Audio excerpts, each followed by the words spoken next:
안녕하세요. 수아입니다. 이번 시간은 이상하게 기운이 느껴지는 책이 있는데 왜일까요?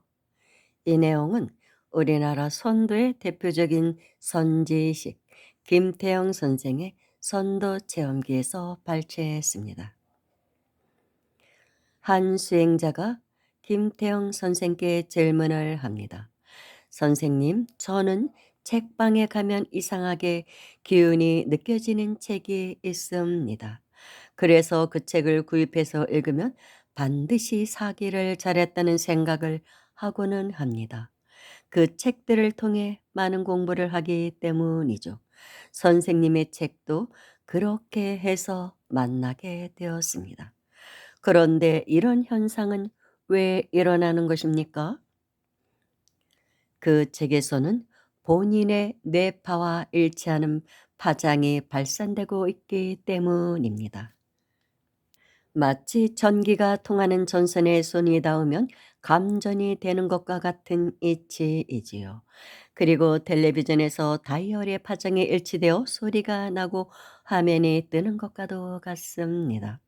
좋은 책은 책방에 들어가기만 해도 자기를 읽어줄 독자의 시선을 끌게 되어 있습니다.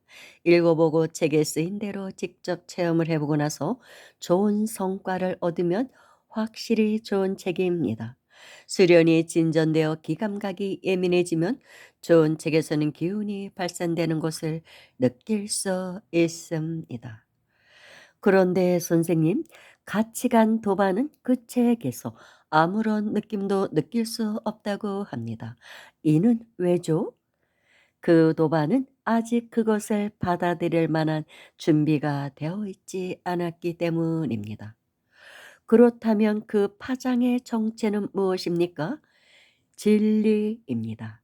진리란 원래 무상, 무색, 무치, 무음하고 상하사방도 없고 허허공공하여 시작도 없고 끝도 없고 무소부재하고 무시부재하여 없는 곳이 없고 없는 때가 없어 시간과 공간을 초월해 있으면서도 만물 만생을 두루 포용하지 않은 것이 없지 않습니까?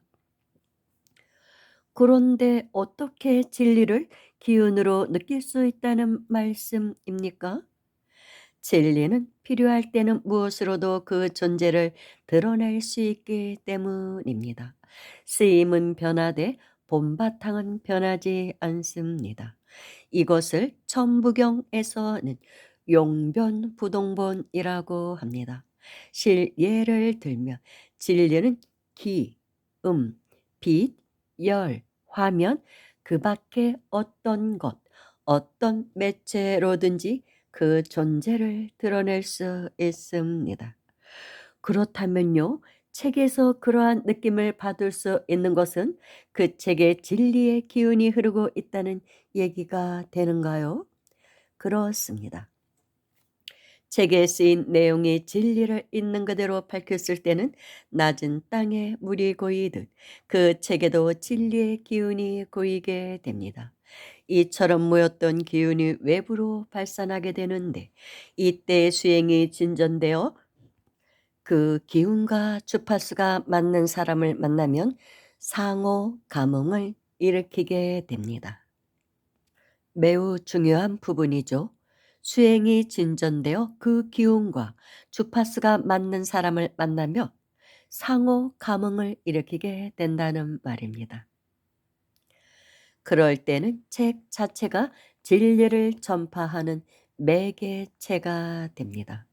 발전소에서 나오는 전기가 일반 수요자에게 공급되기 이전에 중간 기착지인 변전소가 필요하듯 진리는 구도자에게 전달되기 전에 역시 중간 기착지인 책이라는 매체를 필요로 합니다. 그러한 책을 쓴 영적 스승이 변전소 역할을 담당할 수도 있습니다. 그럴 때는 그 사람 자신이 얼마나 진리에 가까워져 있는가에 따라서 그의 주위에 일정한 기운의 자장을 형성하게 됩니다. 수행자가 그 자장 안에 들어가면 그의 깨침의 정도에 따라 상호 감흥을 일으키게 되어 있습니다. 그럼 진리가 씌어져 있는 책에서는 전부 다 그러한 파장의 기운을 느낄 수 있다는 말씀인가요? 그렇습니다. 그럼 진리가 가장 많이 배어 있는 책에서는 더욱더 강력한 기운이 느껴져야 할 텐데 성경이나 불경이나 사서삼경을 펼쳐들어도 그렇게 강한 기운을 느낄 수 없는 것은 무엇 때문입니까? 오히려 이 시대의 선지식들 책에서 더 강한 기운을 느낍니다. 예를 들어 청하 스님이나 대행 스님의 책 같은 곳에서 더 강한 기운을 느끼고는 했습니다. 김태영 선생께서 답변을 하십니다. 만약에 신약 성경이 예수가 생전에 있었을 때 발간되었더라면 아주 강한 기운을 느낄 수 있었을 것입니다. 마찬가지로 석가모니 부처님이 생전에 있을 때 불경이 책으로 나왔다든가 공자와 맹자가 살아있을 때 사서삼경과 맹자가 책이 되어 나왔더라면 틀림없이 지금과는 비교도 할 수 없이 강한 기운을 받을 수 있었을 것입니다. 그러나 예수 석가 공자는 벌써 2000년 내지 2500년 전에 고인이 된 분들입니다. 그들의 책에는 진리가 적혀 있더라도 그것을 말한 주인공들이 이미 아득한 옛날의 세상을 떠났으므로 지금은 그 책들에게서 그들의 기운이 줄어든 것입니다. 그래서 구도자들은 이미 세상을 떠난 성인이나 그 상에 집착을 할 것이 아니라 그들의 법맥을 이어받은 스승을 찾아야 합니다. 우리는 흔히 만 권의 책보다는 한 사람의 살아있는 스승이 더 낫다는 말을 합니다. 마찬가지로 만 권의 경전이나 만 개의 불상이나 십자가보다는 도맥을 이은 한 사람의 살아있는 스승이 훨씬 더 구도자에게는 큰 도움이 됩니다. 경전은 구도자에게 참고는 되지만 살아있는 가르침을 주는 것은 법맥을 이은 선지식들입니다. 그러니 어떻게 하든 살아있는 스승을 찾아가야 합니다. 아무리 살아있는 스승을 찾아도 찾을 수 없을 때는 어떻게 해야 합니까? 제자가 있으면 반드시 스승이 있게 마련입니다. 그래서 제자가 도심을 품으니 스승이 나타난다는 격언이 있지 않습니까?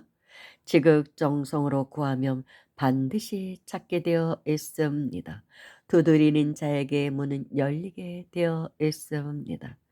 그래도 구할 수 없을 때는 아직 때가 아니라고 생각하고 자기 자신의 내부에서 스승을 구할지언정 외부의 불상 같은 곳에 아무리 절을 해보았자 별로 이득은 없을 것입니다. 또는 진리의 스승이 쓴 책을 읽는 것도 좋습니다. 진리와 통하고 있는 스승이 쓴 책에서는 진리의 기운이 발산됩니다.